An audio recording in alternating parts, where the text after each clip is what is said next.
اب ہم آئے ہیں اس کتابچے کے مثبت پہلو کی طرف۔ اب تک یہ منفی تھا۔ اس وقت تک کیا ہوا ہے، دیوبند کی تحریک نے کیا کیا، علی گڑھ کی تحریک نے کیا کیا، ان دینی تحریکوں نے کہ جو ایک ہی وقت میں ابھری پوری دنیا میں احیاء اسلام کی اور نظام اسلامی کے قیام کی، ان کے مطالعہ اسلام میں، ان کے تصور دین میں کیا خامی ہے، کیا یک رخاپن ہے، جس کے لیے کہ تعبیر کی کوتاہی کا لفظ استعمال کیا۔ اس لیے کہ ایک کتاب ہے مولانا وحید الدین خان صاحب کی، وہ جماعت اسلامی کے اہم لوگوں میں سے تھے، جماعت اسلامی ہند کے، اور جس طرح میں یہاں جماعت اسلامی پاکستان سے علیحدہ ہوا وہ وہاں علیحدہ ہوئے تھے۔ انہوں نے اسی موضوع پر کتاب لکھی اور انہوں نے کہا کہ یہ تعبیر کی غلطی ہے، اسلام کی یہ تعبیر غلط ہے۔ میرا موقف یہ ہے کہ غلط نہیں ہے، کوتاہی ہے۔ کوتاہ ہوتا ہے ایک چیز کہ جو اصل مقام تک نہ پہنچ سکے۔ اسلام کی تعبیر صحیح کر رہے ہیں وہ، کہ اسلام کا یہ سیاسی نظام ہے، اسلام کا یہ معاشی نظام ہے، اسلام کا یہ سماجی نظام ہے، یہ صحیح ہے، لیکن اصل میں اس کے اندر کمی یہ ہے، کوتاہی یہ ہے کہ اس میں جو ایمان کی اہمیت ہے، کہ ایمان جو ہے وہ حال بن جائے، انسان کے نقطۂ نظر میں سرایت کر جائے، وہ کمی ہے اصل میں۔ ورنہ یہ کہ جہاں تک تصور اسلام ہے، اوپر کی عمارت صحیح دیکھی ہے کہ یہ ڈرائنگ روم ہے اور یہ کچن ہے اور یہ باتھ رومز ہیں اور یہ بیڈ رومز ہیں، صحیح سوچ لیا ہے، لیکن اس کے نیچے جو ہے فاؤنڈیشن، اصل میں اس کی طرف ایمفیسس نہ ہونا، اس لیے میں نے اسے کہا ہے تعبیر کی کوتاہی۔ اب یہ ساری بحث کرنے کے بعد ہم آئے ہیں تو احیاء اسلام کی شرط لازم تجدید ایمان۔ اسلام کی بنیاد ایمان پر ہے اور احیاء اسلام کا خواب ایمان کی عمومی تجدید کے بغیر کبھی شرمندہ تعبیر نہ ہو سکے گا۔ مسلمان ممالک کی سیاسی آزادی و خود اختیاری بھی یقیناً بہت اہم ہے، اور اس سے بھی ایک حد تک اسلام کی نشأت ثانیہ کی راہ ہموار ہوئی ہے۔ یہ ہم پہلے پڑھ چکے ہیں۔ اسی طرح اسلامی نظام زندگی کا تصور اور اس پر ایک بہتر نظام حیات ہونے کے اعتبار سے اعتماد بھی ایک حد تک مفید اور قابل قدر ہے، اور جن تحریکوں کے ذریعے یہ پیدا ہوا یا ہو رہا ہے ان کی سعی و جہد بھی احیاء اسلام ہی کے سلسلے کی ایک کڑی ہے۔ یعنی اس میں نفی مطلق نہیں ہے۔ آزادی کی تحریکیں چلیں، پاکستان بنا، تبھی تو ہم یہاں اسلام کے نفاذ کے لیے کوئی کوشش کر سکتے ہیں، تو وہ بھی ایک سٹیپ تھا اور وہ بھی ایک کرنے کا کام تھا جو ہوا۔ پھر یہ تحریکیں چلی، یہ گویا کہ ایک ہائر سٹیپ ہے۔ اس سے انہوں نے یہ کہ اسلام پر اعتماد پیدا کیا کہ ایک نظام زندگی ہے، خود اعتمادی، کانفیڈنس پیدا ہوا، اور ہم اس کو، اسلام جو ہے انسانی زندگی کے مسائل کو بہتر طور پر حل کرتا ہے، نہ کمیونزم کرتا ہے نہ کیپٹلزم کرتا ہے۔ یہ بھی ایک بہتر ہے، ایک یوں سمجھیے کہ اس میں بھی ایک اچیومنٹ ہے، لیکن اب ہے لیکن اصل اور اہم تر کام ابھی باقی ہے، اور ضرورت اس امر کی ہے کہ عالم اسلام کے تمام سوچنے سمجھنے والے لوگ اس امر کی جانب متوجہ ہوں، اور جنہیں اس کی اہمیت کا احساس ہو جائے وہ اپنی تمام تر سعی و جہد کو اس پر مرکوز کر دیں کہ امت میں تجدید ایمان کی ایک عظیم تحریک برپا ہو، اور ایمان نرے اقرار اور محض قال سے بڑھ کر حال کی صورت اختیار کرے۔ اب یہاں اقرار کا لفظ بھی آیا ہے، اقرار باللسان و تصدیق بالقلب، یہ ایمان مجمل کے الفاظ میں شامل ہیں الفاظ۔ آمنت باللہ کما ہوا باسمائہ و صفاتہ و قبلت جمیع احکامہ، اقرار باللسان و تصدیق بالقلب۔ تو اقرار کے ساتھ یہ تصدیق قلبی، دل میں یقین کا پیدا ہونا۔ جب دل میں یقین پیدا ہو جائے گا تو پھر وہ حال بن جائے گا، صرف قال نہیں رہے گا۔ ایمان لا محالہ کچھ ماوراء الطبیعاتی حقائق پر یقین کا نام ہے۔ یا پھر وہی نوٹ کر لیجئے 3 verses 3، خدا، کائنات۔ ایمان کا تعلق خدا سے ہے، کائنات سے نہیں ہے۔ روح ورسس میٹر، ایمان کا تعلق روح سے ہے، میٹر سے نہیں ہے۔ حیات اخروی ورسس حیات دنیاوی، ایمان کا تعلق حیات اخروی سے، حیات دنیاوی سے نہیں ہے۔ یہ ایمفیسس جب تک نہیں بدلتا اس وقت تک ظاہر بات ہے کہ اسلام کی تجدید اور اسلام کے احیاء کا کام نہیں ہو سکتا۔ ایمان لا محالہ کچھ ماوراء الطبیعاتی حقائق پر یقین کا نام ہے، اور اس راہ کا پہلا قدم یہ ہے کہ انسان ان دیکھی حقیقتوں پر دکھائی دینے والی چیزوں سے زیادہ یقین رکھے، اور سر کے کانوں سے سنی جانے والی باتوں سے کہیں زیادہ اعتماد ان باتوں پر کرے جو صرف دل کے کانوں سے سنی جا سکتی ہیں۔ یہاں اب میں آپ کو سنا دوں، یہ کنفیوشس کا ایک جملہ ہے، بڑا پیارا بڑا پیارا۔ کنفیوشس نے یہ کہا، there is nothing more real than what cannot be seen, and there is nothing more certain than what cannot be heard. وہ باتیں جو ان کانوں سے نہیں سنی جا سکتی وہ زیادہ حقیقی ہیں. وہ چیزیں جو ان آنکھوں سے نہیں دیکھی جا سکتی وہ زیادہ حقیقی ہیں. یعنی جو غیب کے پردے میں، ظاہر بات ہے کہ ایمان تو نام ہی ایمان بالغیب کا ہے. سورہ بقرہ میں سب سے پہلے الفاظ کیا آئے ہیں؟ الف لام میم ذالک الکتاب لا ریب فیہ ھدی للمتقین الذین یؤمنون بالغیب. وہ غیب جو ہے وہ تو آپ کے حواس کے دائرے سے باہر ہے. نہ آپ کی سماعت کی رسائی وہاں ہے، نہ آپ کی بصارت کی رسائی وہاں ہے، نہ چکھنے، سونگھنے اور چھونے کا کوئی آپ کا جو ہے دائرہ کار میں داخل ہے. تو یہ جو معاملہ ہے، اب یہ ظاہر بات ہے کہ یہ بھی ہو سکتا ہے کنفیوشس جو ہے نبی ہو، واللہ عالم، ہم نہیں کہہ سکتے. نہیں تو بہرحال ایک مفکر، ایک فلسفی تو تھا، اور فلسفی یہ سمجھتا ہے کہ اس کائنات میں جو کچھ سامنے نظر آ رہا ہے اس کے پیچھے اصل حقیقت مستور ہے. فلسفے کی دنیا میں آئیڈیلزم اس کا نام ہے. پورے یورپ کے فلسفے کو بھی اگر آپ اس کا تجزیہ کریں گے تو اصل میں وہ دو بنیادی فلسفے، ریئلزم اور آئیڈیلزم. ریئلزم کی بے شمار شاخیں پھر ہو گئی ہیں، امپیریسزم ہے اور لاجیکل پازیٹیوزم ہے اور میٹیریلزم ہے. یہ سب کیا ہے؟ یہ در حقیقت ریئلزم کی شاخیں. ہاں آئیڈیلزم جو ہے، جو در حقیقت سقراط کا تو ریئلزم ہے اور افلاطون کا آئیڈیلزم ہے، اس کا تعلق کچھ مذہب کے ساتھ جڑتا ہے. گویا ایمان بالغیب اس راہ کی شرط اولین ہے، اور اس کے لیے فکر و نظر کا یہ انقلاب اور نقطہ نظر اور طرز فکر کی یہ تبدیلی لازمی و لابودی ہے کہ کائنات غیر حقیقی اور محض وہمی و خیالی نظر آئے. اب وہی 3 کو نوٹ کرتے جائیے کہ نقطہ نظر میں یہ تبدیلی ہو جائے کہ کائنات غیر حقیقی اور محض وہمی و خیالی نظر آئے، لیکن ذات خداوندی ایک زندہ جاوید حقیقت معلوم ہو. کائنات کا پورا سلسلہ نہ از خود قائم معلوم ہو، نہ کچھ لگے بندھے قوانین کے تابع چلتا نظر آئے، بلکہ ہر آن و ہر سمت ارادہ خداوندی و مشیت ایزدی کی کار فرمائی محسوس و مشہود ہو جائے. You should be able to feel it. You should be able to see کہ ہر جگہ اللہ تعالیٰ کی مشیت کار فرما ہے، اس کے اذن کے بغیر پتہ تک جنبش نہیں کرتا. یہ آپ کے ذہن کی کیفیت ہو جانی چاہیے. یہ آپ کے اندر جو ہے، آپ کی نفسیاتی جو ہے، یہ اس کی ساخت کا ایک جزو لا ينفک بن جانا چاہیے. مادہ حقیر و بے وقت نظر آئے لیکن روح ایک حقیقت کبریٰ معلوم ہو. انسان کا اطلاق اس کے جسد حیوانی پر نہ ہو بلکہ اس روح ربانی پر کیا جائے جس کی بدولت وہ مسجود ملائک ہوا. فَإِذَا سَوَّيْتُهُ وَنَفَخْتُ فِيهِ مِن رُوحِي فَقَعُوا لَهُ سَاجِدِينَ. ترجمہ یہ ہے کہ جب میں اسے پوری طرح بنا چکوں اور اس میں اپنی روح میں سے پھونک دوں تو گر جانا اس کے سامنے اس کے لیے سجدے میں. یہ 2 مرتبہ قرآن میں یہ الفاظ آئے ہیں کہ اللہ تعالیٰ نے انسان کی تخلیق سے پہلے ہی فرشتوں سے یہ کہہ دیا تھا، میں بنانے والا ہوں، ایک انسان بشر بنانے والا ہوں. فَإِذَا سَوَّيْتُهُ وَنَفَخْتُ فِيهِ مِن رُوحِي فَقَعُوا لَهُ سَاجِدِينَ. جب میں اس کو بالکل برابر کر دوں، نک سک سے درست کر دوں اور اس کی تکمیل کر دوں اور اس میں اپنی روح میں سے پھونک دوں تو گر پڑنا اس کے سامنے سجدے میں. تو معلوم ہوا کہ مسجود ملائک ہونا اس کی بنیاد تو وہ روح ربانی ہے جو پھونکی گئی ہے.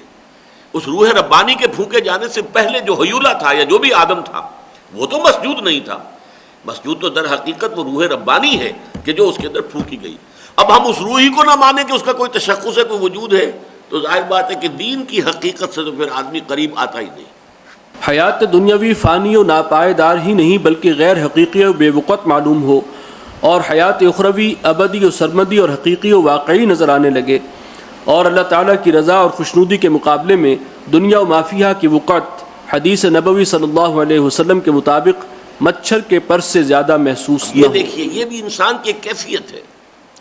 اب ہم جاتے ہیں، گزرتے ہیں، کوئی محل بنا دیکھا بہت عالی شان، تو ایک دفعہ تو ہمارے اعصاب کے اندر جو ہے نا تھر تھراہٹ پیدا ہو جاتی ہے نا، یہ کتنے خوش نصیب لوگ ہیں، کیسے کیسے کوٹھیاں، کیسے کیسے محل ان کو نصیب ہے.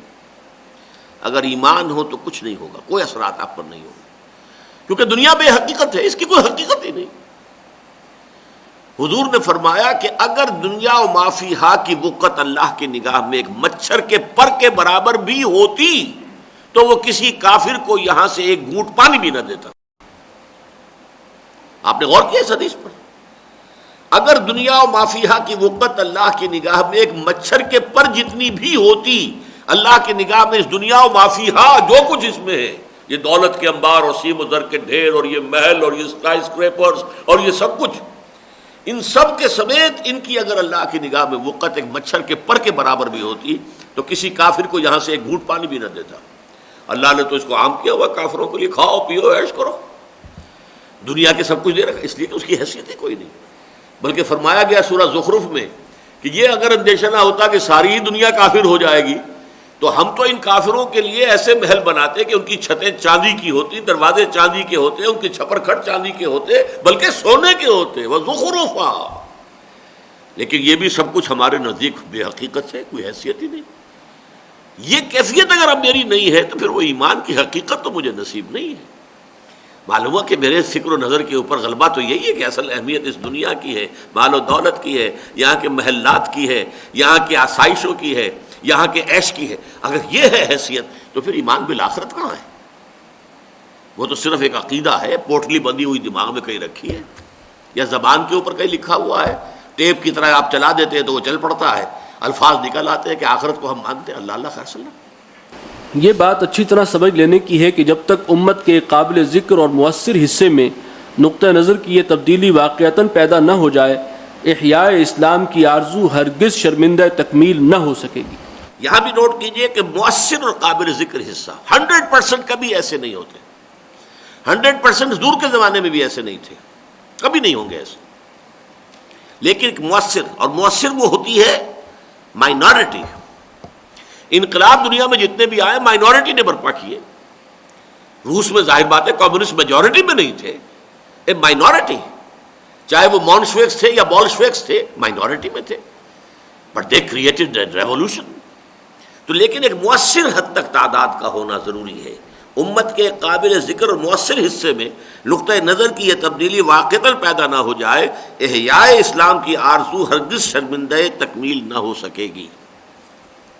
عوام کی کشت قلوب میں ایمان کی تخم ریزی اور آبیاری کا مؤثر ترین ذریعہ ایسے اصحاب علم و عمل کی صحبت ہے جن کے قلوب و اذہان معرفت ربانی اور نور ایمانی سے منور، سینے کبر، حسد، بغض اور ریا سے پاک، اور زندگیاں حرص، طمع، لالچ اور حب دنیا سے خالی نظر آئیں.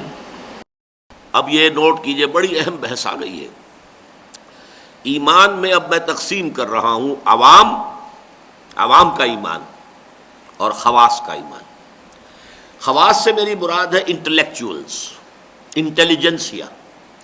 لیکن آپ انٹیلیجنسیا یا انٹلیکچوئل کی اپنے ذہن میں ایک تعبیر رکھتے ہیں، وہ پی ایچ ڈی کیا ہوا ہو، ایم اے کیا ہوا ہو، فلاں ہو. نہیں، ہر وہ شخص انٹلیکچوئل ہے جو کسی جذباتی اپیل کو تسلیم نہ کرے جب تک کہ اس کو کوئی دلیل نہ دی جائے، چاہے وہ ان پڑھ ہو.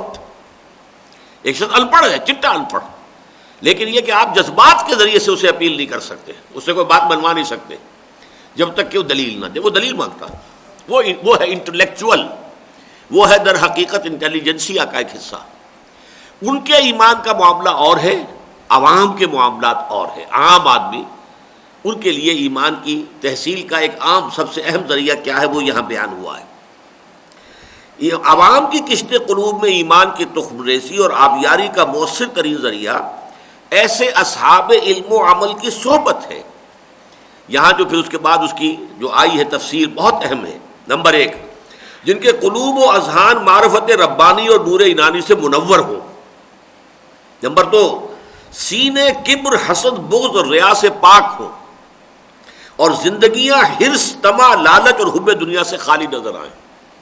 یہ 3 شرطیں اگر کچھ لوگوں میں پوری ہو جائیں تو ان کے وجود سے ایمان معاشرے میں پھیلتا ہے، عوام میں نفوذ کرتا ہے. جیسے آگ کی بھٹی کے سامنے آپ بیٹھیں گے تو حرارت آپ کو آ جائے گی، خود بخود پہنچ جائے گی. برف کی سل کے قریب بیٹھیں گے تو ٹھنڈک جو ہے آپ تک خود بخود آ جائے گی. لہذا ایسے لوگوں کی صحبت جو ہے وہ عوام کے لیے ایمان کا بہت بڑا ذریعہ ہے. خلافت اعلیٰ منہاج النبوہ کے نظام کے درہم برہم ہو جانے کے بعد ایسے ہی نفوس قدسیہ کی تبلیغ و تعلیم، تلقین و نصیحت اور تربیت و صحبت کے ذریعے ایمان کی روشنی پھیلتی رہی ہے. یہ ہے وہ صوفیاء کرام، اولیاء اللہ، شیخ عبد القادر جیلانی، یہ جو ہمارے اتنے قریب تھے یہ پاک پٹن میں. اسی طریقے سے معین الدین اجمیری. یہ لوگ کون تھے؟ یہ ان تینوں کرائیٹیریا پر پورے اترنے والے، جن کے قلوب و اذہان معرفت ربانی اور نور ایمانی سے منور. سینے کبر، حسد، بغض اور ریا سے پاک، اور زندگیاں حرص، طمع اور لالچ اور حب دنیا سے خالی نظر آئے۔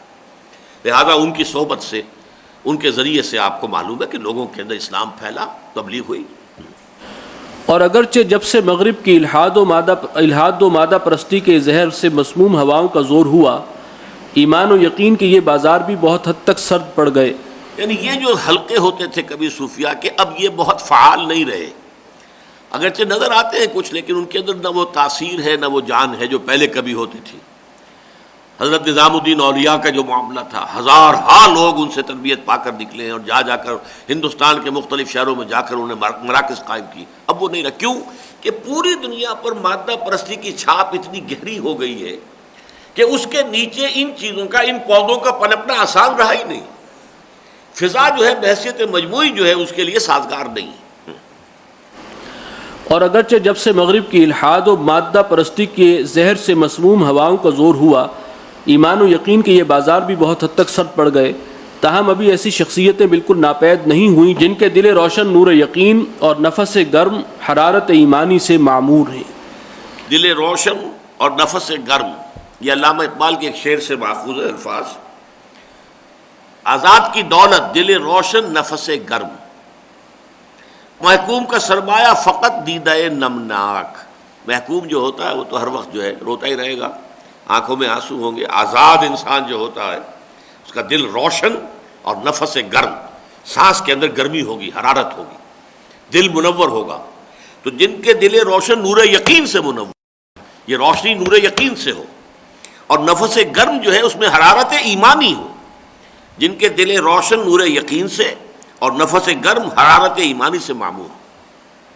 اور اب ضرورت اس کی ہے کہ ایمان و یقین کی ایک عام رو ایسی چلے کہ قریہ قریہ اور بستی بستی ایسے صاحب عظیمت لوگ موجود ہوں جن کی زندگیوں کا مقصد وحید خدا کی رضا جوئی اور اس کی خوشنودی کا حصول ہو، اور جو نبی اکرم صلی اللہ علیہ وسلم کے اس فرمان مبارک کے مطابق کہ لَأَن يَهْدِيَ بِكَ اللَّهُ رَجُلًا وَاحِدًا خَيْرٌ لَكَ مِنْ حُمُرِ النَّعَمِ، خلق کی ہدایت اور رہنمائی کو زندگی کا واحد لائحہ عمل قرار دے لیں، اور اس کے سوا ان کی زندگی میں کوئی اور تمنا، آرزو یا حوصلہ و امنگ باقی نہ رہے۔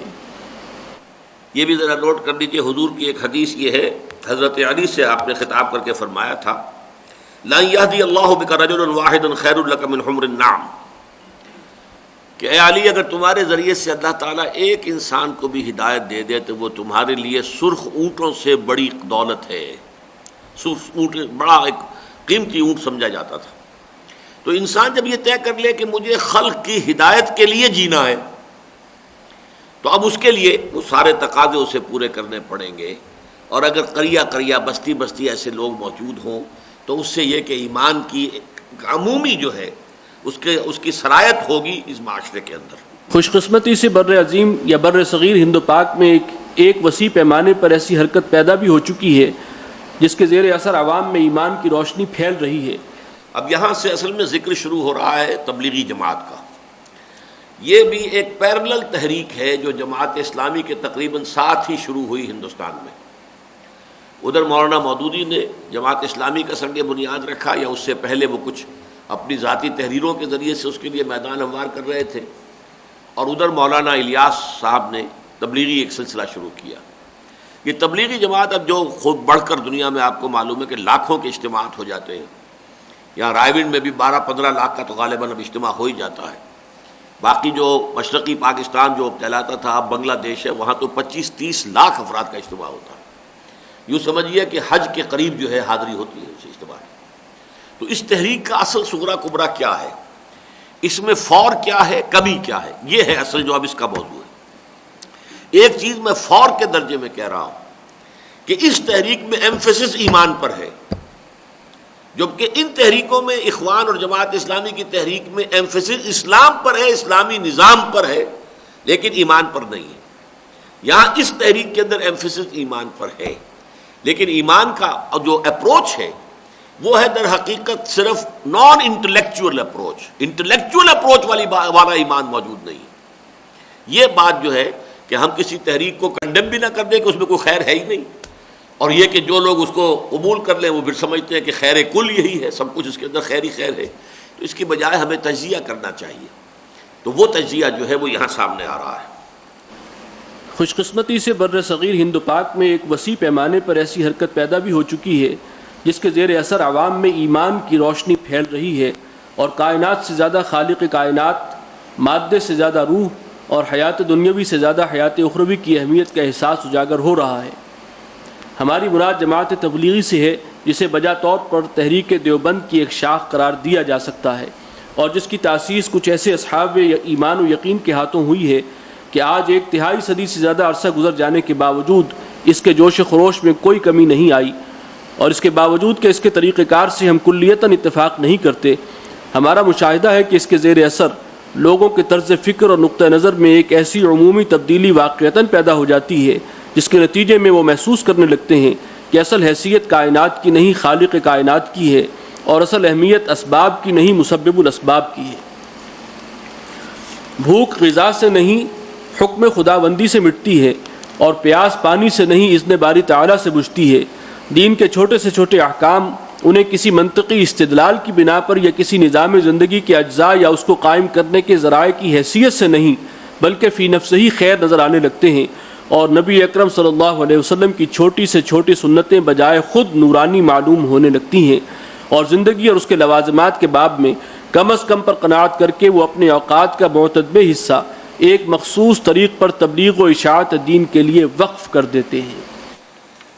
تبلیغی جماعت کی یہ تعریف اور تحسین جو میں نے یہاں کی ہے، اگرچہ اب وقت کے دریا میں بہت سا پانی گزر چکا ہے، اور اس تحریر یہ جو میری تحریر ہے اس کو بھی اب ثلث صدی تو اس کو لکھے ہوئے ہو گئے، سن 67 کی تحریر ہے یہ، تو اب گویا کہ 34 برس ہو چکے ہیں اس کے لکھے ہوئے، تو اس میں یقیناً تحریکوں کے اندر کچھ نہ کچھ جو ہے تبدیلیاں آیا کرتی ہیں۔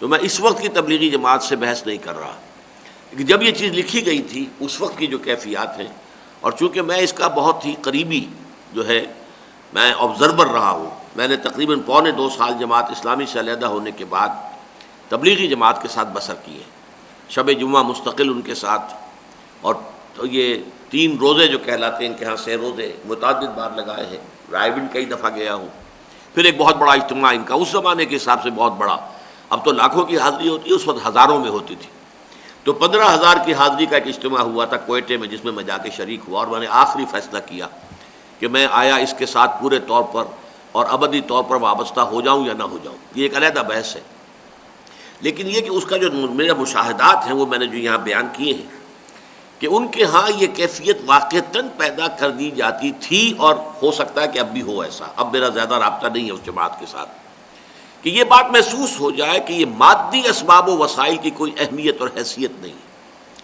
اصل اہمیت اللہ کی مشیت، اللہ کی قدرت۔ بھوک کھانے سے نہیں مٹتی، اللہ کے اذن سے مٹتی ہے، چنانچہ حدیث میں بھی آتا ہے کہ ہر نوالا جو انسان کے حلق سے نیچے اترتا ہے وہ نیچے جانے سے پہلے اللہ سے اذن مانگتا ہے کہ میں اس انسان کے حق میں غذا کا کام دوں یا زہر بن کر لگ جاؤں اسے، یہ بھی ہر نوالا جو ہے اللہ سے اذن لیتا ہے۔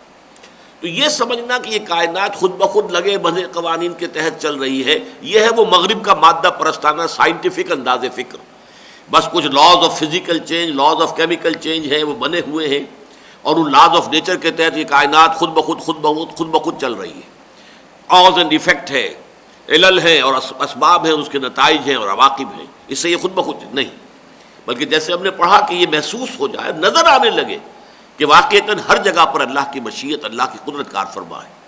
تو یہ صورتحال در حقیقت ان کے ہاں واقعتاً پیدا ہوتی ہے، اس میں کسی شک و شبے کی گنجائش نہیں۔ ان کا معاملہ یہ چھوٹی چھوٹی مسواک ہے فرض کیجئے، یا اپنے تہبند کو یا جو پائنچہ ہے شلوار کا اسے ٹخنے سے کافی اوپر رکھنا، یہ چیزیں، اب یہ کہ ان کی کیا اہمیت ہے، ہمارے نزدیک شاید اتنی اہمیت نہ ہو، ان کے ہاں آپ دیکھیں گے داڑھیاں ان کی لمبی ہیں، ان کی مسواک جو ہے وہ نمایاں نظر آئے گی، یہ ساری چیزیں بھی، اور یہ اس لیے نہیں کہ انہیں یہ بتایا گیا کہ یہ جو ہے اسلامی نظام اس منطق کی روح سے یہ چیز ضروری ہے یا اس دلیل کی روح سے یہ چیز نہیں، حضور نے فرمایا، حضور کا طرز عمل یہ تھا، حضور کا انداز یہ تھا، اس کی بنیاد پر ان کے ہاں ان چیزوں کی اہمیت۔ کھانا کھانے بیٹھیں گے تو حضور کیسے کھانا کھاتے تھے، کس طریقے سے جو ہے لوگوں کے ساتھ مل کر کھانا کھاتے تھے، تو کیا انداز ہوتا تھا، زندگی کی چھوٹی سے چھوٹی مائنوٹس جو ہے ڈیٹیل ان میں ان کو یہ چیزیں جو ہے تلقین کی جاتی ہیں، سکھائی جاتی ہیں، ان کے یہاں تعلیم ہوتی ہے۔ تو ان تمام چیزوں کو پازیٹیو کی حیثیت سے میں نے یہاں بیان کیا ہے۔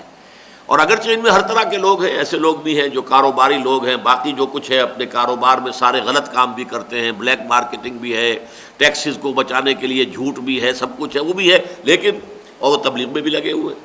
لیکن کچھ نہ کچھ ایسے لوگ بھی پیدا ہوئے ان کے ہاں کہ جو ہمہ وقت کارکن ہو گئے، جنہوں نے اپنی زندگی پوری کی پوری لگا دی، اس میں کوئی شک نہیں ہے۔ یہ جو قافلہ اتنا بڑا ہو گیا، یہ ایسے بغیر جو ہے لوگوں کی محنت اور کوشش کے نہیں ہوا ہے، اس میں لوگوں کی جو ہے زندگیاں کھپی ہیں۔ اور یہ کہ اپنے معاملات کو بالکل درویشی کی سطح پر رکھتے ہوئے اور پوری زندگی اس کام میں لگا دینا، اس میں واقعہ یہ ہے کہ ایک حقیقت ہے۔ لیکن اب یہاں پر بہت بڑا لیکن، اٹس اے بگ بٹ۔ لیکن چونکہ اس تحریک میں اصل تخاطب عقل سے نہیں جذبات سے ہے، اور اس کی اصل اساس علم پر نہیں عمل پر ہے، لہٰذا اس کے اثرات محدود ہیں، اور معاشرے کے وہ طبقے جن کے یہاں جذبات پر عقل اور عمل پر علم کو اولیت حاصل ہے، اس سے اثر پذیر نہیں ہوتے۔ ایسے لوگ اپنی ذہنی ساخت کی بنا پر مجبور ہوتے ہیں کہ عقل کی جملہ وادیاں طے کر کے عشق کی وادی میں قدم رکھیں، اور خرد کی تمام گتھیاں سلجھانے کے بعد صاحب جنوں ہوں۔ پھر یہ بھی ایک حقیقت ہے، مسلمہ حقیقت ہے، کہ اسی قسم کے لوگ ہر دور ہر معاشرے کی وہ ذہین اقلیت انٹلیکچول مائنورٹی ہوتے ہیں جو از خود معاشرے کی رہنمائی کے منصب پر فائز اور اجتماعیت کی پوری باغ ڈور پر قابض ہوتے ہیں۔ لہٰذا ان کے نقطہ نظر اور طرز فکر کی تبدیلی اور ان کے فکر و نظر کے انقلاب کو اولین اہمیت حاصل ہے، اور اگر خدا نخواستہ ایمان ان لوگوں کے دلوں میں جاگزین نہ ہو سکا اور انہیں جہالت و جاہلیت کی ظلمتوں سے نکالا نہ جا سکا، تو صرف عوام الناس کے قلوب و اذہان کی تبدیلی سے کسی مؤثر اور پائیدار تبدیلی کی توقع نہیں کی جا سکتی۔ اب یہاں نوٹ کیجئے، جو میں نے اس بحث کے شروع ہی میں آپ کو جو وضاحت میں نے جو کی تھی کہ عوام سے میری مراد کیا ہے اور خواص سے مراد کیا ہے۔ خواص جس کے لیے مختلف الفاظ ہم استعمال کرتے ہیں، intelligentsia, the intellectual minority, the brain trust, the educated elite, یہ الفاظ بھی ہم استعمال کرتے ہیں۔ لیکن میری تعبیر کیا ہے؟ وہ لوگ کہ جو کسی بات کو کسی جذباتی اپیل کی بنیاد پر نہیں ماننے کو تیار ہوتے جب تک کہ ان کی عقل، ان کا انٹلیکٹ، ان کا ذہن اسے قبول نہ کرے۔ اب ظاہر بات ہے کہ تبلیغی جماعت میں اس سے کوئی بحث نہیں، نہ مغربی فکر و فلسفے پہ کوئی تنقید ہے، نہ کوئی اور اسی اعتبار سے، بلکہ سارا جو بھی کچھ ہے۔ اب یہ ایک چیز جو یہاں رہ گئی ہے بیان کرنے میں، وہ میں چاہتا ہوں کہ یہ آئندہ اب اگر اس کو میں کبھی مکمل کروں گا تو ایک دو جگہ پر جو میں نے محسوس کیا کل بھی اور آج بھی، کچھ تھوڑی سی اس کے اندر تبدیلی ہونی چاہیے۔ وہ میں نے بہت زیادہ اپنے بعض خطبات میں، تقاریر میں واضح کیا ہے کہ ایمان کو دو حصوں میں تقسیم کر لیجئے۔ ایک ایمان ہے جس کو آپ ایک لفظ استعمال کر سکتے ہیں اس کے لیے، بلائنڈ فیتھ، لیکن بلائنڈ فیتھ کو آپ کسی برے سینس میں نہ لیں، اندھا یقین، لیکن اس کے اندر کوئی انٹلیکچوئل ایلیمنٹ نہیں ہے۔ اور ایک ہے ایمان علی وجہ البصیرت، بصیرت کے ساتھ ایمان رکھنا، اس کا انٹلیکچوئل جی ایک ڈائمنشن ہے، جیسا کہ سورہ یوسف میں فرمایا گیا، قل ھذہ سبیلی ادعو الی اللہ علی بصیرۃ انا ومن اتبعنی۔ اے نبی کہہ دیجئے ان سے کہ اے لوگو، یہ میرا قل ھذہ سبیلی، یہ میرا راستہ ہے، اور میں لوگوں کو بلا رہا ہوں اللہ کی طرف، علی بصیرۃ انا ومن اتبعنی، علی وجہ البصیرت، میں خود بھی اور وہ بھی جو میرا اتباع کر رہے ہیں۔ میرے پیچھے چلنے والے بھی بلائنڈ فالوورز نہیں ہیں، وہ بھی علی وجہ البصیرت ان چیزوں کو مانتے ہیں جن کو ماننے کی میں نے دعوت دی ہے، وہ بھی علی وجہ البصیرت اس راستے کی طرف بلانے میں میرے ساتھ شریک ہیں، میرے ساتھ ہی کام کر رہے ہیں کہ جس کی طرف میں بلا رہا ہوں۔ یہ ایمان جو ہے جس میں انٹلیکچوئل ڈائمنشن بھی ہو اور جس کے اندر بصیرت باطنی موجود ہو، یہ ایک علیحدہ کیٹیگری ہے۔ اور یہ ایمان کہ یقین تو ہے اگرچہ اس کے ساتھ کوئی دلیل نہیں، کوئی برہان نہیں، کوئی انٹلیکچوئل ایلیمنٹ نہیں، تو یہ جو ایمان ہے بلائنڈ فیتھ، یہ بھی بہت بڑی طاقت ہے، بہت بڑی نعمت ہے۔ بلکہ بلائنڈ فیتھ جو ہے وہ زیادہ مؤثر ہوتا ہے عمل پر آمادہ کرنے کے لیے۔ یہ بلائنڈ فیتھ جو ہے یہ انسان کو بڑے سے بڑے خطرے میں کود پڑنے کے لیے آمادہ کر دے گا، بلائنڈ فیتھ۔ اس اعتبار سے بسا اوقات اس کی جو تاثیر ہے وہ عمل میں زیادہ ہو جاتی ہے۔ اس بلائنڈ فیتھ کو پیدا کرنے کے دو ذریعے ہیں۔ ایک ذریعہ وہ جس کو ہم ڈسکس کر چکے ہیں، دوسرا ذریعہ وہ جو تبلیغی جماعت استعمال کرتی ہے لیکن یہاں اس کا تذکرہ نہیں ہوا۔ پہلا کیا تھا؟ صوفیہ کا طریقہ، خانقاہیں ہیں، وہاں وہ لوگ بیٹھے ہوئے ہیں جن کی وہ 3 کرائیٹیریا کہ ان کے ذہن جو ہے وہ نور ایمانی معرفت خداوندی سے منور ہوں، جن کے سینے جو ہے کبر سے، حسد سے، بغض سے، حب دنیا سے خالی نظر آئیں، جن کی زندگیاں جو ہے طمع سے، لالچ سے بالکل جو ہے آزاد ہوں۔ ایسے لوگ اگر موجود ہیں، اب یہاں لوگ آ رہے ہیں، ان کی صحبت میں رہتے ہیں اور یہاں پہ ان سے جو ہے وہ کسب فیض کر کے جاتے ہیں، اپنے ایمان کا حصول کر کے، اور پھر جب ان کی تربیت پوری ہو جاتی ہے پھر انہیں اجازت مل جاتی ہے اب تم جا کر لوگوں کا تزکیہ نفس کرو، تم جاؤ لوگوں کے جو ہے دین کی طرف بلاؤ اور دعوت دو۔ یہ ایک نظام تھا۔ دوسرا طریقہ جو ہے، اور وہ ہے اسلام پر عمل کرنے سے ایمان پیدا ہونا۔ آپ نماز پڑھیں گے تو اس کا بھی ایک اثر آپ کے قلب پر پڑے گا۔ یعنی ایک طرف تو ہم کہتے ہیں نا کہ ایمان ہوگا تو عمل پیدا ہوگا، بالکل صحیح ہے، درست ہے، ایمان کے نتیجے میں عمل پیدا ہوگا، لیکن دوسرا اسپیکٹ یہ بھی ہے کہ عمل کے نتیجے میں بھی ایمان پیدا ہوتا ہے۔ مسلسل عمل کرتے چلے جاؤ، کرتے چلے جاؤ، کرتے چلے جاؤ۔ یہ عمل جو ہے، اور اس کی اصل میں بحث جو ہے بڑی خوبصورتی کے ساتھ سورہ حجرات کے آخری حصے میں آئی ہے کہ اللہ تعالیٰ تم پر یہ احسان جتا رہا ہے، بل اللہ یمن علیکم ان ہداکم للایمان ان کنتم صادقین۔ اگر تم اپنے اسلام کے اندر بھی سچے ہو اور اللہ اور اس کے رسول کی اطاعت کرو گے تو اس راستے پر چل کر ایمان تک خود پہنچ جاؤ گے۔ تبلیغی جماعت نے راستہ کیا اختیار کیا ہے کہ ایک جذباتی اپیل کرتے ہیں، تقریر ہوتی ہے مسجد میں مغرب کے بعد، جس کے لیے وہاں کے ان کے ساتھی کارکن جو ہے لوگوں کو جا کر گھروں میں دعوت دیتے ہیں، بلا کے لاتے ہیں، بھائی کوئی بڑی دین کی باتیں ہوں گی، آؤ۔ اب جو لوگ بھی آ گئے ان کے سامنے تقریر ہوتی ہے، اس میں جو بھی ایمان کے حقائق ہیں وہ بیان ہوتے ہیں، کلمے کا مفہوم کیا ہے اور دین کی محنت کیا ہے اور دین کی محنت کرنے کے فضائل کیا ہیں۔ اس کے بعد یہ کہ ان سے کہتے ہیں وقت دو ہمیں، ایک چلہ بھائی کون لگانے کو تیار ہے۔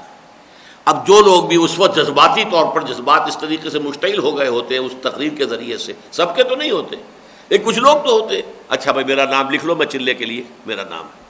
اب وہ چلے 40 دن جو ہے انہیں رکھیں گے ایک خاص ماحول میں، ظاہر بات مسجد میں رہیں گے، 5 وقت کی نماز باجماعت پڑھی جائے گی، تکبیر اولیٰ کے ساتھ پڑھی جائے گی، فجر کے بعد ان کا جو ہے وہ تعلیم ہوگی، مسائل سکھائے جائیں گے، مغرب کے بعد پھر بیان ہوگا وہ سارے مسائل، سارے جو وہ تبلیغی جماعت کے بنیادی 6 اصول ہیں، 7 اصول ہیں، ان سب کی پھر وضاحت سامنے آئے گی تاکہ hammer it down, hammer it down, hammer it down ان کے ذہنوں کے اندر راسخ ہو جائے، پختہ ہو جائے۔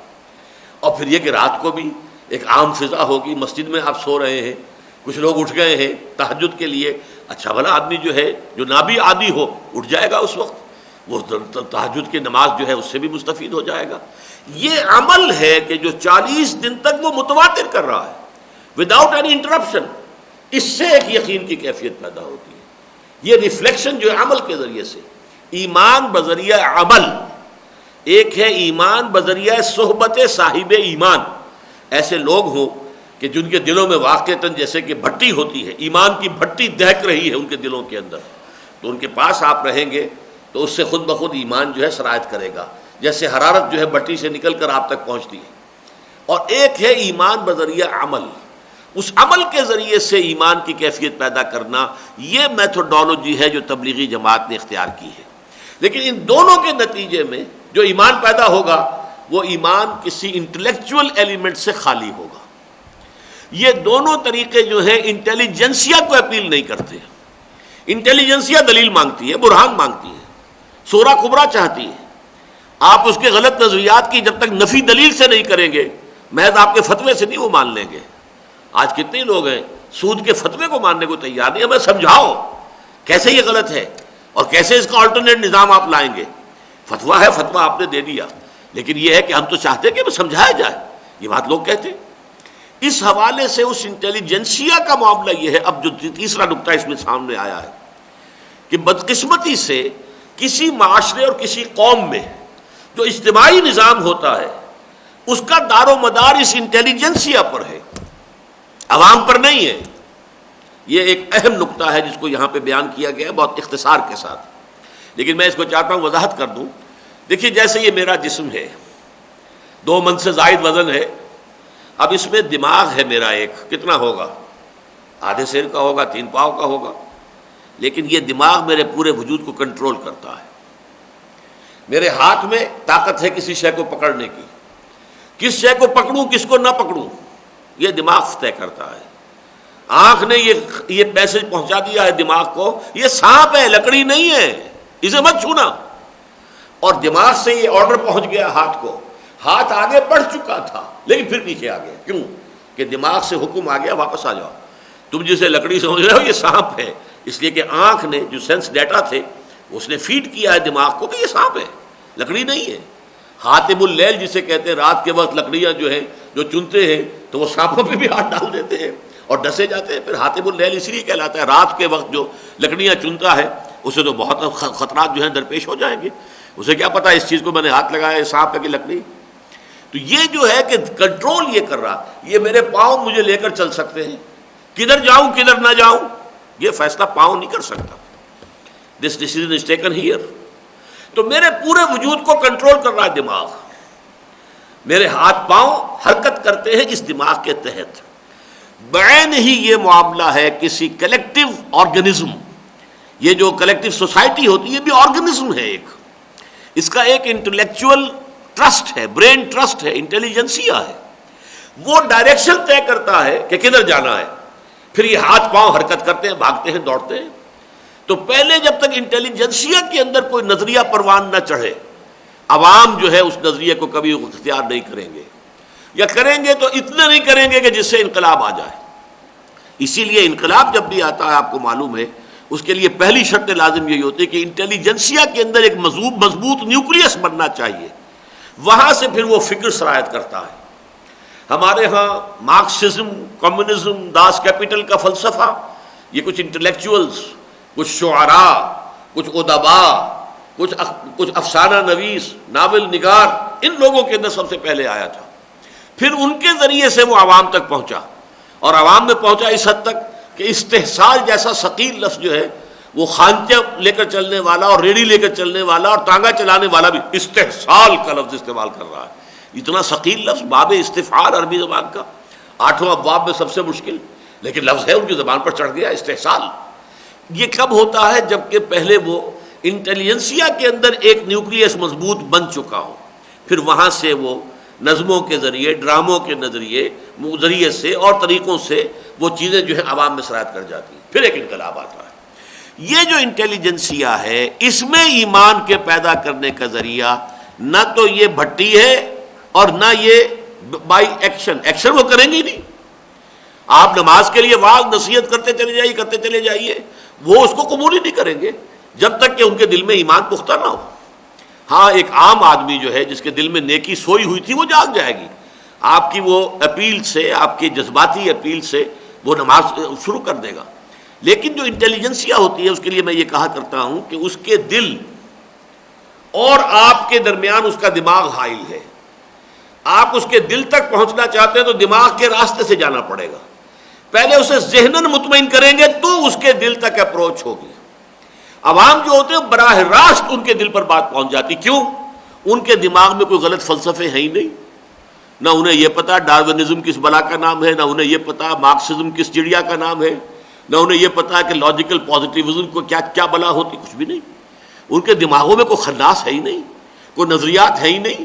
تو جیسے کلین سلیٹس ہوتی ہیں، کلین سلیٹ کے اوپر آپ جو چاہے لکھ دیں، لیکن اگر کسی سلیٹ پر پہلے کچھ لکھا ہوا ہے تو پہلے تو اسے صاف کرنا پڑے گا نا، پھر لکھیں گے۔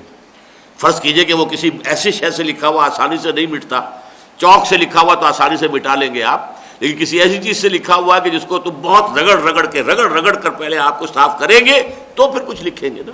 لہذا یہ انٹیلیجنسیا جو ہے ان کے دلوں میں تو وہ خیالات ہیں، وہ نظریات ہیں ان کے ذہنوں میں، وہ فلسفے بیٹھے ہوئے ہیں، ڈارونزم بیٹھے ہوا ہے، فرائڈزم بیٹھا ہوا ہے، مارکسزم بیٹھا ہوا ہے، لاجیکل پازیٹیوزم بیٹھا ہوا ہے، ایگزسٹنشلزم بیٹھا ہوا ہے، یہ مختلف نظریات ہیں۔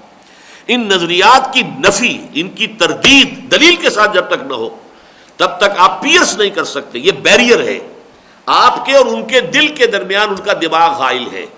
آپ ان کے دل کو اپروچ کر سکتے تھرو دیئر مائنڈس۔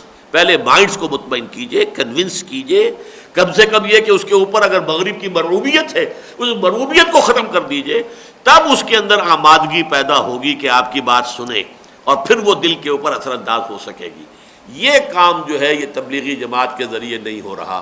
اگر یہ کام ہو رہا ہوتا اور پھر یہ 30-30 لاکھ کے اجتماع ہوتے تو عظیم انقلاب کبھی کے آ چکے ہوتے۔ جبکہ آپ کو معلوم ہے کہ مشرقی پاکستان میں جو حادثہ ہوا 1970 میں، آپ دیکھیے اس وقت بھی تبلیغی جماعت کا اثر و رسوخ وہاں اسی طرح تھا، لیکن ملک کدھر سے کدھر چلا گیا، ان کے کوئی اثرات نہیں ہیں، سیاسی حیثیت سے کوئی اثرات نہیں ہے، سماجی حیثیت سے بھی اثرات نہیں ہے، حالانکہ بھیڑ بہت بڑی ہے، معاشرے پر اثر انداز ہونے کا معاملہ کچھ بھی نہیں، نہ ہونے کے برابر ہے۔ اس کی وجہ یہی ہے کہ معاشرے کو، سوسائٹی کو، اس کلیکٹیو نظام کو کنٹرول کرنے والا جو ہے وہ برین ٹرسٹ ہے، وہ انٹیلیجنسیا ہے، انٹلیکچوئل مائنورٹی ہے۔ جب تک اسے آپ مسخر نہیں کریں گے، اسے کانکر نہیں کریں گے، جب تک اسے فتح نہیں کریں گے، اور یہ نہیں کہ 100% چینج ہو جائیں گے، لیکن معتدب تعداد ان میں ایسی ہو جانی چاہیے کہ ایک تو یہ کہ ان کے ذہنوں پر سے مغربی فکر کی جو مرغوبیت طاری ہے وہ ختم ہو جائے، اور دوسرا یہ کہ وہ اعلیٰ وجہ البصیرت ایمان اور اسلام کو قبول کر لیں، اس کے فیس ویلیو پر، کانشسلی، شعوری طور پر، ہاں ایمان اور اسلام اسے میں قبول کرتا ہوں۔ جب تک یہ کام نہیں ہوگا انٹیلیجنسیا میں ایک معتدب حد تک، تو انقلاب نہیں آ سکتا۔ لیکن چونکہ اس تحریک میں اصل تخاطب عقل سے نہیں جذبات سے ہے اور اس کی اصل اساس علم پر نہیں عمل پر ہے، لہٰذا اس کے اثرات محدود ہیں، اور معاشرے کے وہ طبقے جن کے یہاں جذبات پر عقل اور عمل پر علم کو اولیت حاصل ہے، اس سے اثر پذیر نہیں ہوتے۔ ایسے لوگ اپنی ذہنی ساخت کی بنا پر مجبور ہوتے ہیں کہ عقل کی جملہ وادیاں طے کر کے عشق کی وادی میں قدم رکھیں اور خرد کی تمام گتھیاں سلجھانے کے بعد صاحب جنوں ہوں۔ پھر یہ بھی ایک مسلمہ حقیقت ہے کہ اسی قسم کے لوگ ہر دور اور ہر معاشرے کی وہ ذہین اقلیت، انٹلیکچوئل مائنورٹی ہوتے ہیں جو از خود معاشرے کی رہنمائی کے منصب پر فائز اور اجتماعیت کی پوری باغ ڈور پر قابض ہوتے ہیں۔ لہٰذا ان کے نقطہ نظر اور طرز فکر کی تبدیلی اور ان کے فکر و نظر کے انقلاب کو اولین اہمیت حاصل ہے، اور اگر خدا نخواستہ ایمان ان لوگوں کے دلوں میں جاگزین نہ ہو سکا اور انہیں جہالت و جاہلیت کی ظلمتوں سے نکالا نہ جا سکا، تو صرف عوام الناس کے قلوب و اذہان کی تبدیلی سے کسی مؤثر اور پائیدار تبدیلی کی توقع نہیں کی جا سکتی۔ جہالت اور جاہلیت، یہ جاہلیت جو ہے اسلام سے پہلے کے دور کو ہم دور جاہلیت کہتے ہیں، تو ہمارے نزدیک مغرب کی پوری تہذیب بھی جاہلیت ہے، حقیقت کے اعتبار سے جہالت ہے، چاہے یونیورسٹیاں ہیں اور بڑی بڑی یونیورسٹیاں ہیں اور علوم ہیں اور فنون ہیں، لیکن اس کائنات کی اصل حقیقتوں سے جاہل، جو خدا کو نہیں جانتا، جو روح سے واقف نہیں، جو حیات اخروی کو نہیں جانتا، اس سے بڑا جاہل کون ہوگا؟ اجہل ہے۔ تو یہ جو جہالت ہے اور جاہلیت ہے، دور جاہلیت، یہ جدید جاہلیت ہے، وہ قدیم جاہلیت تھی، اس میں وہ بت پرستی ہو رہی تھی اور وہ لات اور عزا اور منات کو پوجا جا رہا تھا۔ لیکن یہ کہ آج کی جاہلیت کچھ اور ہے، سائنٹزم، سائنس کے اعتبار سے جو بھی نظریات و افکار آتے ہیں اس کے حوالے سے اپنی زندگی کو استوار کرنا، یہ آج جاہلیت جدیدہ ہے۔ تو اس سے نکلنا جو ہے اس کے لیے ایک زبردست علمی تحریک کی ضرورت ہے۔ کرنے کا اصل کام، یہ بھی اس کتاب کے عنوان کا حصہ ہے، اسلام کی نشأت ثانیہ، کرنے کا اصل کام۔ یعنی ہم نے دو حصے کر لیے نا، پہلے تو یہ کہ ہماری آبزرویشن کہ اس وقت پوری دنیا میں پوزیشن ہے کیا، فکر مغرب کا ہماگیر استیلا، دی فرسٹ ٹائٹل، پہلا عنوان۔ نمبر دو، اس فکر مغرب کا ایسنس کیا ہے، بنیادی نقطہ نظر کیا ہے۔ 3 versus 3، خدا کی بجائے ایمفیسس، غور و فکر کا موضوع کائنات، روح کی بجائے جسم اور مادہ، حیات اخروی کی بجائے حیات دنیاوی۔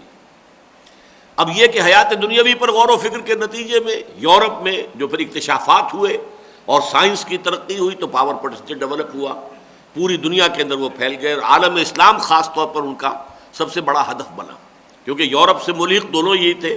اب چین تو بہت دور تھا، چاہے وہاں بھی پہنچ گئی وہ تہذیب، لیکن بہرحال امریکہ سے دور تھا اور یورپ سے دور تھا۔ لیکن ہم تو بالکل یوں سمجھیے کہ یہ 3 جو بر اعظم میں جس طرح جڑے ہوئے ہیں، وہاں پر مرکز میں جو ہے مڈل ایسٹ جسے کہا جاتا ہے، وہ تو اسلام کا مرکز ہے۔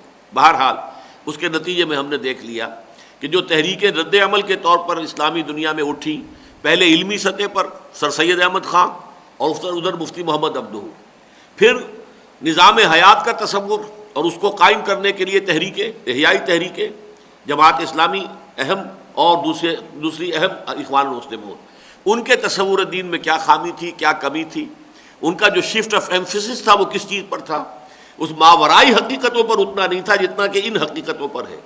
لہذا گویا کہ فائنل انالیسس میں وہ تحریکیں بے دینی سے زیادہ دنیاوی ہیں، اور وہ در حقیقت وہ ایک سوشو پولیٹیکل موومنٹس کی حیثیت رکھتی ہے۔ اس کے بعد ہم نے پازیٹیو سوچنا شروع کیا۔ اسلام کی بنیاد ایمان پر قائم ہے، ایمان ماورائی حقیقتوں کو ماننے کا نام ہے، دی ان سین، ایمان بالغیب۔ جب تک ان حقیقتوں پر اتنا یقین نہ ہو، ایک معتدب تعداد میں ایسے لوگ نہ ہو جن کا حال بن چکا ہو ایمان، قال ہی نہ ہو، حال بن چکا ہو ایمان، جب تک یہ نہیں ہوگا وہ اسلامی انقلاب یا اسلامی نظام کی تعمیر اور اس کا دنیا کے اندر احیاء دوبارہ ممکن نہیں ہے۔ اب اس میں ہم نے غور کیا کہ اس کے اعتبار سے ایک تحریک تو تبلیغی جماعت کی ہمیں ایسی نظر آئی کہ جس میں ایمان پر ایمفیسس ہے، یہ اس کا پازیٹیو پوائنٹ ہے۔ البتہ وہ ایمان پر جو ایمفیسس ہے وہ ان انٹلیکچوئل ہے، اس میں علم پر کی بجائے عمل پر زور ہے، اور جذبات پر زیادہ زور ہے بجائے تعقل اور تفکر کے۔ اس لیے سوسائٹی کے وہ طبقات کہ جو در حقیقت اسے کنٹرول کرتے ہیں، جن کی حیثیت ہوتی ہے برین ٹرسٹ کی، جو ڈائریکشن طے کرتے ہیں کہ معاشرے کو کدھر جانا ہے، وہ اس دعوت سے، اس تحریک سے متاثر نہیں ہوتے۔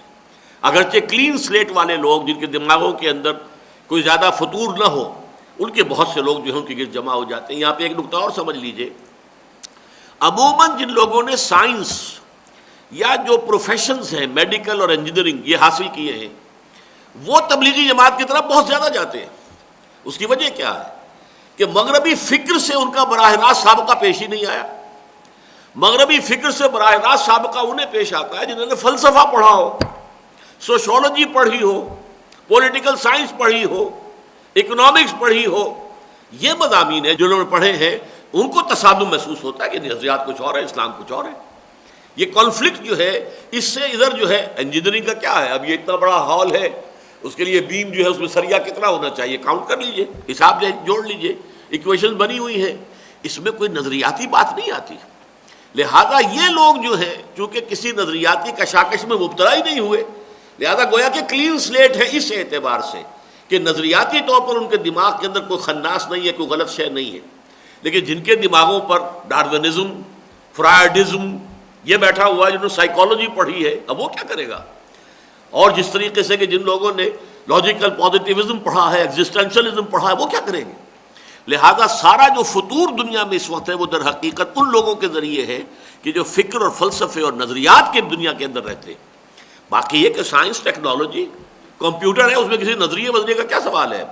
وہ تو ایک ہتھیار ہے، ایک آلہ ہے جس کو آپ استعمال کر رہے ہیں۔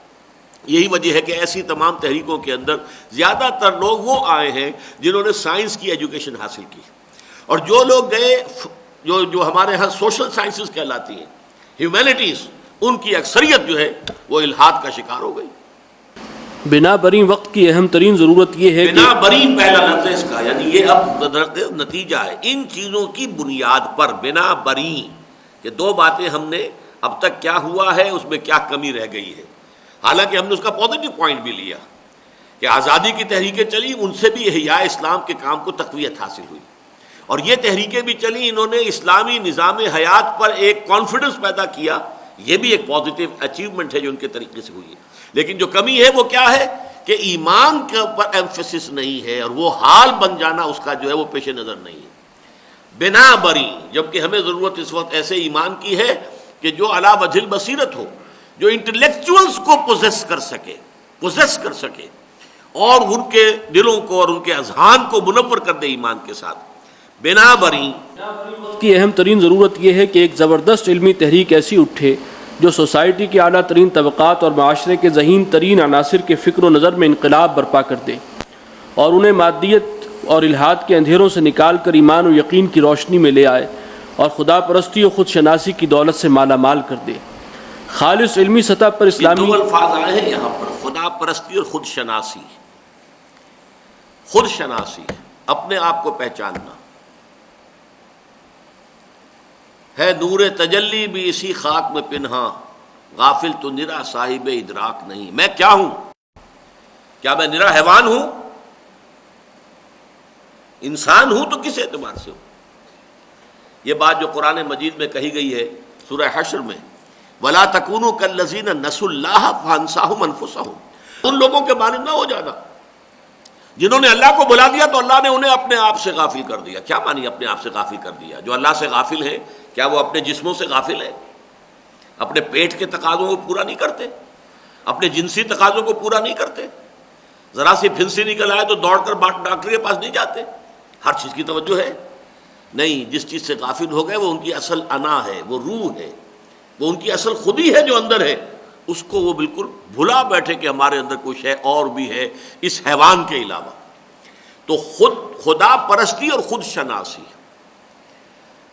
ان لوگوں کے مانند نہ ہو جانا جنہوں نے خدا کو بھلا دیا تو اللہ نے انہیں اپنے آپ سے غافل کر دیا۔ اسی لیے ایک حدیث بیان ہوتی ہے، من عرف نفسہ فقط عرف ربہ، جس نے اپنے نفس کو، اپنے آپ کو پہچان لیا اس نے اللہ کو پہچان لیا۔ لیکن اپنے آپ سے مراد وہ روح ربانی ہے جو اندر ہے۔ اگر میں اسے پہچان لوں کہ میرے اندر یہ ہے، یہ ڈیوائن سپارک میرے اندر ہے، یہ شعلہ ملکوتی میرے اندر ہے، غافل تو نرا صاحب ادراک نہیں ہے، یہ اگر ہو جائے گا تو اللہ کو پہچان لے گا انسان۔ یہ دونوں چیزیں کو ریلیٹڈ ہے، خدا پرستی اور خود شناسی۔ خالص علمی سطح پر اسلامی اعتقادات کے مدلل اثبات اور الحاد و مادہ پرستی کے پرزور ابطال کے بغیر اس مہم کا سر ہونا محال ہے۔ ساتھ ہی یہ بھی واضح رہنا میں چاہیے، یہ تھوڑی سی ترمیم کروں گا کہ میں نے جس چیز کو پہلے رکھا ہے اسے بعد میں ہونا چاہیے تھا، جو بعد میں ہے وہ پہلے، یعنی الحاد اور مادہ پرستی کے پرزور ابطال، دس از دی فرسٹ پری ریکویزٹ۔ جیسے کہ ہمیں معلوم ہے لا الہ الا اللہ، نفی پہلے ہوتی ہے، اس بات بعد میں ہوتا ہے۔ اسی طرح سورہ بقرہ میں آیت الکرسی کے بعد جو آیا فَمَن يَكْفُرْ بِالطَّاغُوتِ وَيُؤْمِن بِاللَّهِ فَقَدِ اسْتَمْسَكَ بِالْعُرْوَةِ الْوُثْقَىٰ، تو جو شخص بھی کفر کرے طاغوت کا، انکار کرے طاغوت کا اور ایمان لائے اللہ پر، تو ایمان اللہ پر ایمان لانے سے پہلے طاغوت کا انکار ضروری ہے۔ اسی طریقے سے جو یہ الحاد اور مادہ پرستی کے پرزور ابطال اور اس کے بعد پھر اسلامی اعتقادات کے مدلل اثبات اب ثابت کیا جائے، اور ان اعتقادات کے لیے جو ہے عقل میں، منطق میں، مشاہدات میں جو بنیادیں ہیں ان کو فراہم کیا جائے۔ ساتھ ہی یہ بھی واضح رہنا چاہیے کہ چونکہ موجودہ دور میں فاصلے بے معنی ہو کر رہ گئے ہیں اور پوری نوع انسانی ایک کنبے کی حیثیت اختیار کر چکی ہے، لہٰذا علمی سطح کا تعین کسی ایک ملک کے اعتبار سے نہیں بلکہ پوری دنیا کے اعلیٰ ترین معیار کے مطابق کرنا ہوگا۔ یہ بات بھی بڑی اہم ہے۔ اب ہم آئسولیٹڈ نہیں ہیں۔ جس وقت یہ مضمون لکھا گیا تھا 33 برس پہلے، اس کے بعد سے تو یوں سمجھیے کہ اور بہت سا پانی جو ہے وقت کے دریا میں گزر گیا۔ اب تو لفظ استعمال ہوتا ہے گلوبل ولیج۔ اب یہ پوری دنیا ایک گاؤں کی حیثیت اختیار کر چکی ہے، شہر بھی نہیں، گاؤں، گلوبل ولیج۔ تو اب ظاہر بات ہے امریکہ میں جو نظریات پیدا ہو رہے ہوں، ہمارے ہاں کا انٹلیکچوئل ایلیٹ اس سے متاثر ہے۔ اگر ہم یہ سمجھیں کہ ہمارے ہاں کا جو معیار ہے صرف اس کے اوپر ہم تنقید کر دیں تو کافی ہے، نہیں۔ جو اصل میں اس کی سورس ہے، جہاں سے وہ چیزیں جو ہے، جو ام الخبائث، جس کے بطن سے یہ سب کچھ جنم لے رہا ہے، جب تک وہاں چوٹ نہیں لگے گی، جب تک وہاں ضربہ کاری نہیں ہوگی، اس وقت تک جو ہے ہمارے ہاں بھی معاملہ مؤثر نہیں ہوگا۔ اس لیے کہ ہمارا انٹلیکچوئل ایلیٹ مرعوب ہے یورپ سے، مغرب سے، امریکہ سے۔ لہذا ہم اگر یہ کہیں کہ صاحب ہمارے ہاں کا جو معیار ذہن کا ہے صرف اس کے مطابق ہم کام کر دیں تو گزارا ہو جائے گا، نہیں۔ ہمیں جو کام کرنا ہے الحاد اور مادہ پرستی کا ابطال مدلل، وہ کرنا ہوگا اس سطح پر جس سطح پر کہ الحاد اور جو مادہ پرستی ہے اس کا اثبات ہو رہا ہے پوری دنیا میں، جو امام ہے اس کا۔ جیسے قرآن مجید میں سورہ توبہ میں کہا گیا ہے فَقَاتِلُوا أَئِمَّةَ الْكُفْرِ، کفر کے اماموں سے لڑو۔ ائمۃ الکفر اس وقت کون تھے؟ قریش تھے۔ تو کچھ لوگ جو کہ جھجک رہے تھے، ہچکچا رہے تھے کہ قریش سے جو ہے خامخواہ کے ایک جنگ مول لینا آسان کام نہیں ہے، نہ اقدام کیا جائے۔ تو قرآن نے کہا کیوں نہیں، قاتلوا ائمۃ الکفر، جب تک کفر کے اماموں کو ختم نہیں کرو گے تو اسلام کا غلبہ کیسے ہوگا؟ اسی طریقے سے ہمیں اس سطح پر جو وہاں پر فکر کی سطح ہے، ہمیں اسے مد نظر رکھنا ہوگا۔ اگرچہ اس میں ایک بات نوٹ کر لیجئے، یہ ضروری نہیں ہے کہ آپ انہیں کنورٹ کر سکیں، وہ کنورٹ نہیں ہوں گے۔ وہ تو یوں سمجھے ڈائی ہارڈ ہو چکے ہوتے ہیں اپنے نظریات میں، اپنے فکر میں. جیسے یہود کے علماء نے مان کر نہیں دیا، چاہے دل میں قائل ہو گئے، جانتے تھے کہ یہ وہی رسول ہیں جن کی پیشن گوئیاں ہماری کتابوں میں، جانتے تھے. یعرفونہ کما یعرفون ابناہم، ایسے پہچانتے ہیں جیسے کہ اپنے بیٹوں کو پہچانتے ہیں. مان کے نہیں دیا. یہ لوگ مان کر نہیں دیں گے، لیکن تنقید اگر جاندار ان پر کی جائے گی تو ہمارے ہاں کا جو انٹلیکچوئل ایلیٹ ہے اس کے اوپر جو مروبیت ہے وہ ختم ہو جائے گی. اس کے سامنے جب وہ چیز آئے گی تو معلوم ہوگا کہ نہیں، واقعتاً لوہا لوہے کو کاٹتا ہے، ان الحدید بالحدید یفلح، یہ تو واقعتاً یہ دلیل جو ہے ان کی دلیل کو کاٹ رہی ہے. اور پھر خود ان کے ہاں ایسے لوگ پیدا ہو چکے ہیں جنہوں نے سیلف کرٹیسزم سے کام لیا ہے، اپنے فکر اور فلسفے کے اوپر تنقیدیں کی ہیں. لیکن بدقسمتی سے ہمارے ہاں وہ چیز نہیں آتی. ہمارے ہاں کے جو مغرب کے دلدادہ ہیں اور مغرب کے پیروکار ہیں وہ انہیں لوگوں کی باتیں پڑھ رہے ہیں اور کوٹ کر رہے ہیں اور بیان کر رہے ہیں کہ جو اس پورے فکر کو لے کر ابھی تک چل رہے ہیں. ورنہ ان کے ہاں بھی ایک زبردست تحریک جو ہے جوابی پیدا ہو چکی ہے کہ ہماری یہ فکر کھوکھلی ہے، بے بنیاد ہے، ہمارا معاشرہ بے بنیاد ہے، ہماری سوشل جو ہے فیبرک وہ ڈس انٹیگریٹ ہو گیا ہے. یہ ساری باتیں موجود ہیں. کم سے کم یہ کہ ان کے حوالے یہاں کے لوگوں کے سامنے رکھے جائیں اور مربوط کر کے منظم کر کے کتابی شکلوں میں لائے جائیں تاکہ یہاں کے لوگوں کی مروبیت کم ہو. تو یہ ایک اس سے نچلے درجے کا کام ہے. لیکن یہ بہرحال صحیح ہے کہ لہذا علمی سطح کا تعین کسی ایک ملک کے اعتبار سے نہیں بلکہ پوری دنیا کے اعلیٰ ترین معیار کے مطابق کرنا ہوگا. یہ کام انتہائی کٹھن اور سخت محنت طلب ہے، لیکن یہ بھی ایک ناقابل تردید حقیقت ہے کہ اس کے بغیر اسلام کی نشأت ثانیہ کے خواب دیکھنا جنت الحمقاء میں رہنے کے مترادف ہے. یہ جملہ جو ہے کنکلوڈ کر رہا ہے ہماری آج کی بحث کو. اگرچہ یہ کام آسان نہیں ہے، اسے ہمالین ٹاسک جسے ہم کہتے ہیں، ہمالیہ ایسا کام ہے، لیکن ایک کام کی اہمیت مسلم ہو جائے تو پھر اس کے لیے بھی کمر کسنی پڑتی ہے. آخر فرہاد آپ کو معلوم ہے کہ پہاڑ کو کاٹ کر بھی نہر نکال کے لے ہی آیا تھا نا، آخر ایک جذبے کے تحت. اگر جذبہ بیدار ہو جائے اور اس کے لیے آدمی جو ہے اپنے آپ کو اپنی کمر کس لے اور تن من دھن لگانے کے لیے تیار ہو جائے تو پھر انہونی چیزیں بھی ہو جاتی ہیں. بہرحال یہاں پہ آج کا ہمارا مطالعہ ختم ہو رہا ہے. سبحانک اللہم و بحمدک، نشہد ان لا الہ الا انت، نستغفرک و نتوب الیک.